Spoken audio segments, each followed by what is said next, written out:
طبعا قيبتنا وقيبتي صدحات وهرفدي تيفي قيبتنا عصب هي دواشنا قيمها على عندنا إنه كرو قادنا فضلا صورة قيبتنا دواشنا قيمها على سيحوجنا وجسوبير وحد كده دون برنامج شو aad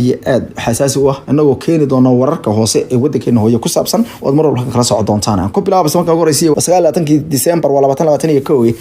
warbaahinta Horfadhi Media ayaa ogaatay in tijaabadii ugu dambeysay ee ciidanka Soomaaliya uu ka gudbo ay ahayd khilaafkan maanta wararka ayaa sheegay in dalalka qaarkood ay doonayeen in ciidanka Soomaaliya ay ku kala qaybsamaan isla markaana ay mar kale khatar ay galiyaan ayaa la dowladnimada Soomaaliya ama se la arko ciidamada Soomaaliyeed oo iyagu iska hor imaanaya si loo joojiyo qorshaha ka saarista dalkeena hooyo ciidamada AMISOM oo iyagu in badan yuuray dalkaasi isla markaana aysan jirin hal magaalo oo iyagu iskood ay xoreeyeen ama se ay ka qayb weyn oo libaxle ka qaateen marka ay noqoto xoreynteeda waxa sidoo kale ay halkaas ku qaataan malaayiin dollar Horfadhi Media ayaa dulmaasiin ka tirsan kuwa Soomaaliya waxay u xaqiijiyeen inuu jiray qorshe isku xiran oo la doonayay in lagu fashiliyo ciidanka Soomaaliya dhismay oo markaas laga dhigo ciidan aan hana karin dalka si adaradeedna qabiile taasoo u muuqata inay meesha ka baxday hadii ay maalmihii ugu dambeeyay ciidamadu ay kala noqonayeen kuwa kala jaba isla markaana aysan ku maareenin heer sare iyadoo saraakiisha taliyaha ciidanka booliiska iyo taliyaha ciidanka militariga labadaba lagu amaanay siday arintii ka dhacday ama arintii ka dhici kareysay afaafka madaxtooyada iyo hareeraheeda ay u maareeyeen taasoo ay si heer sare ay u maamuleen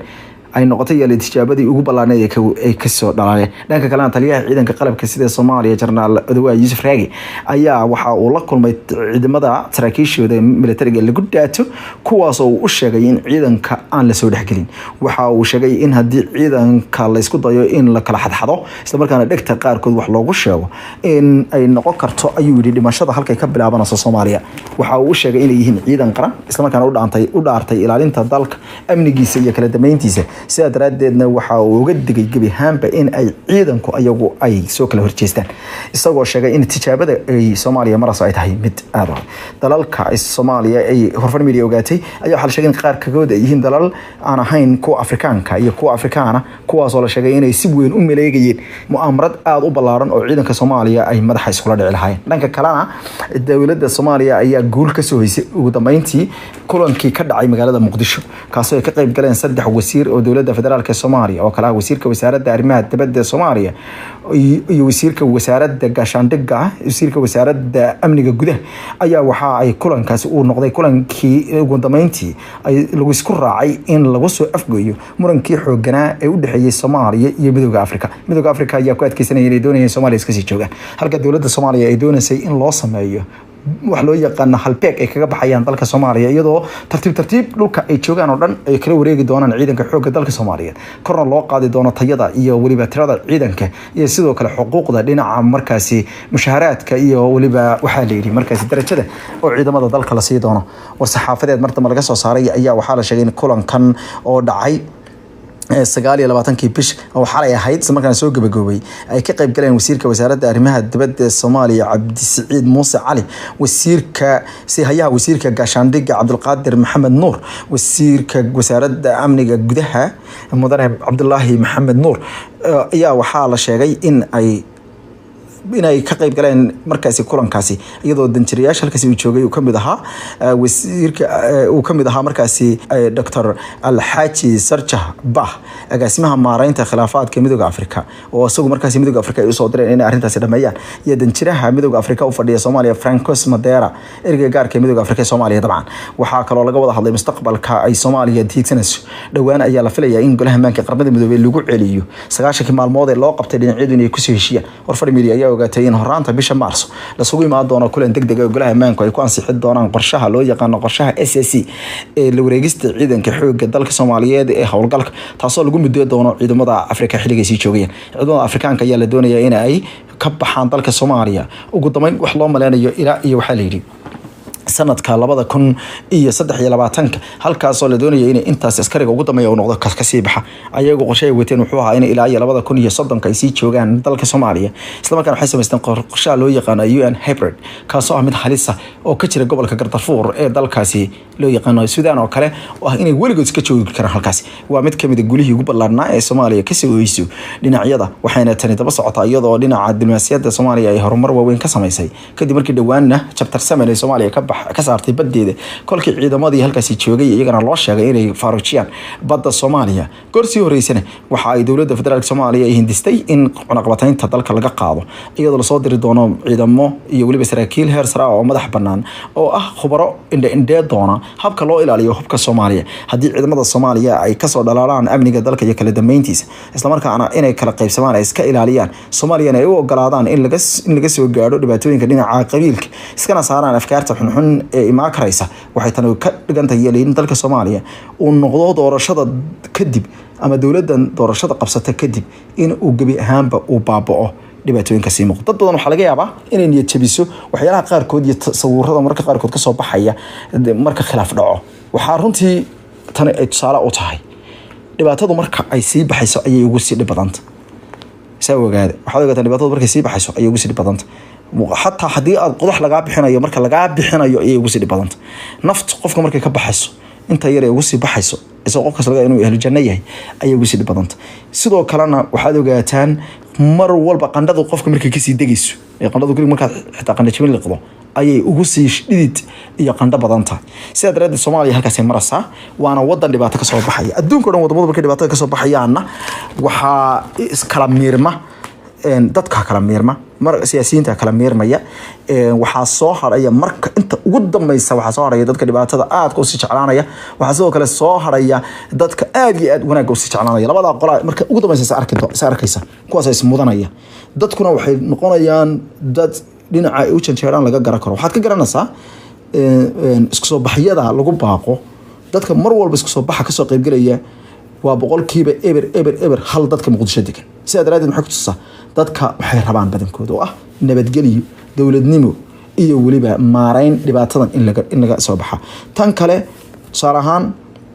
qalalaasihii kala hore ka dhacay bishii Abriil wadanka ka dhacay iyo kan maanta balfiiri si u kala duwan yihiin aad bay u kala duwan yihiin maalintii dhawaato ciidamo 10 askari baa meesha la yiraahdo sayidka lagu soo sawiray kaamirooyinkii 20 ka hay maalintii hore yaacay ilaa 3 ilaa 4 ba hadeerto kaamirooyin yaacay wiilasha gacmaha saa oran jiray halkan waxa taagan askari baa halkan taagan ciidan baa ku duulay marka dhibku sii yaraana fiir marka maxay taas ku tusinaysaa wayna ka dhamaanaysaa dhibaatadii taasina ku biyacabno Soomaali hadaynu nahay eebeedamkiisna dhawaan waxaan helanaa nasri eebe waa hadii niyadeenu inteena badan ay wanaagsan tahay oo aysan nacayb uusan ku jirin oo aysan xubaan weyn ku jirin oo inaan ku jirin shakhsi nacayb iyo dad nacayb iyo wax aysan ku jirin aan ku soo qorarka wacala dhinaca dunaasiyada ayadoo xanuunada adduunka ee dhibaatooyinka ba'an ku haya gaar ahaan qaarada ay kamid yihiin xanuunka HIV-ga ayaa wax markii ugu horeysay dowladda Mareykanka waxa ay ansixisay dawo ay ku tilmaantay inuu noqon karo talaal looga hortagayo HIV/AIDS waaxda the US Drug and Food loo yaqaano ama dawo ama waaxda cunooyinka iyo dawooyinka dalka Mareykanka ayaa sheegtay in talaalkan uu noqon karo mid wax ka tari kara markaasi viruska ama faafaha sababa HIV/AIDS kaasoo ku tilmaantay in laga hortagi karo waxay sheegeen in dawo loo bixiyay Cabotegravir ama Capva oo noqon doono mid wax tar leh taasoo dhameysatay ay yiraahdeen tijaabooyin lagu subiyay oo kii ugu dambeeyay uu soo dhamaaday sanadkii hore ay yiraahdeen bishii 11aad 2020 waxay sheegeen daraasadda iyo cilmi baarisana ay dhamaantood ay soo ururiyeen khabaradu ay muujinayso in 66% qofka ay wax ka tarayso ka hortagga xanuunka HIV-ga ee soo hadhowta noqday AIDS khubarada kale ayaa iyaguna waxay sheegeen in irbadan ay noqon karto mid si kale loo bacaramiyo oo si kale loo qaato salahan waxay sheegeen in kiniinkii maalinlaha ay afka laga qaadanayay lagu bedeli doono kaasoo qofku 8 ba hal mar isku diri doono dhakhaatiirta ayaa waxay sheegeen in ay tani ay u furayso waji kale oo dhinaca rajo ah in laga gaaro xanuunkan loona helo dawooyin waxay sheegeen in dhowr jeer la tijaabiyay dawooyin oo ay kamid tahay kuwo ayagu waxtar yeeshay balse tan ay tahay mid kale oo natiijooyin kale oo waxtar leh muujinaysa dawooyinka cusub ee ka hortagga ayay ku tilmaameen in ay dadka qaarkood ay qaadan karaan tusaale ahaan waxay sheegeen dawo kale oo iyadana la yiraahdo pre-exposure oo ah ka hortagga qofka intaan xanuunka laga helin waay in ay wax ka tari doonto ayay sheegeen gaar ahaan khubarada halka tagana sootaan wararka wacala dhinaca diblomaasiyadda haweeneyda iyaduna u dhalatay dalka Faransiiska ee madaxweynaha dalka Faransiiska xaaskiisa ah ayaa la sheegay inay waa islaanta uu qabo madaxweyne Macron leeyahay Brigitte Macron in ay ahayd ayaa leeyahay nin markii hore arrintan ayay markii ugu horeysay iyadu ka hadashay inkastoo arrintan ay inta badan isla wadaagayeen dadka cunsuriyadu madax martay ama dhinaca midigta fog ee dalkaasi kuwaasoo dhowr jeer isla dhexmarayay in ay nin ahaa jirtay Bridget haatan waxay sheegaysaa Bridget in aysan ahayn nin insa haajirin dadka horta shaqada ka qoray waxay sheegeen markii hore in labeeb ahayd oo labeeb nin u dhow ay haajirtay ka hor intaysan ishabeen oo aysan naag caadi iska noqon sidaas ayaana waxaa lagu qoray qaar kamid ah bulshada ee lagu taageero xisbiyada caanka bilihii ugu dambeeyay October iyo September wararka ayaa markii dan waxay isku bedeleen kuwa ay qoraan dad caana oo markii dambana sheegay in ay arrintaasi xog soo tartay noqotay haatan Bridget waxay sheegtay in ay qabsatay qareen isla markaana ay dacwad ku furayso kuwa wax ka sheegay waxay ugu yeedhay nafteeda in ay ku xadgudbeen balse waxay sheegaysaa inaysan iyadu wax kale ka rabin ee ay rabto in la xakameeyo dadka beenta sheega sidaasna ay ku rabto in ay gabi ahaanba ku xayirto beenaha fitrabeelka ah ee mar walba laga sheegayo ayay tiri Bridget hagaag taasina qiimaha leh wararka dunida warbixinada dhinaca dulanseeda caalamka dhan ee haatanna aan fiirino Islamophobia cudurka Islamophobia waa cudur ku dhaca inta badan dadyowga ama waa nacaybku waa cudur sidiisba ama Islamophobia ha noqdo ama mid qabiil ku nacabta ha noqdo ama mid qof ku nacdo ha noqdo qof waad ka didi kartaa waad sanifi kartaa macnaha adoo marka haduu dulmi kugu sameeyay ama was qaba kartaa laakiin nacaybka waxa la yiraahdo hatred iyo nacaybku waa waxyaalaha halista ah waana qalbiga ayuuna ku dhacaa waa cudur aan dawo lahayn haddaad aragto qof nacayb iskaga jiro runtii waa arrin halis arrintaasi waxa ay keentay ayaa la yiri dhibaatooyin aad u waaweyn culimo dhinaca islaamka iyo dhinaca kale taariikhda iyo sayniska iyo siyaasadda bartay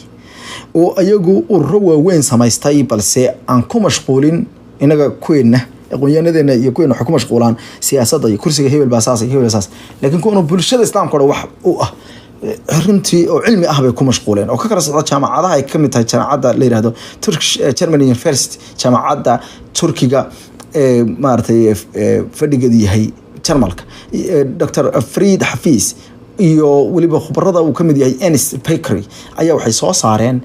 arrin la yaab leh nin isaguna ka tirsan jaamacadda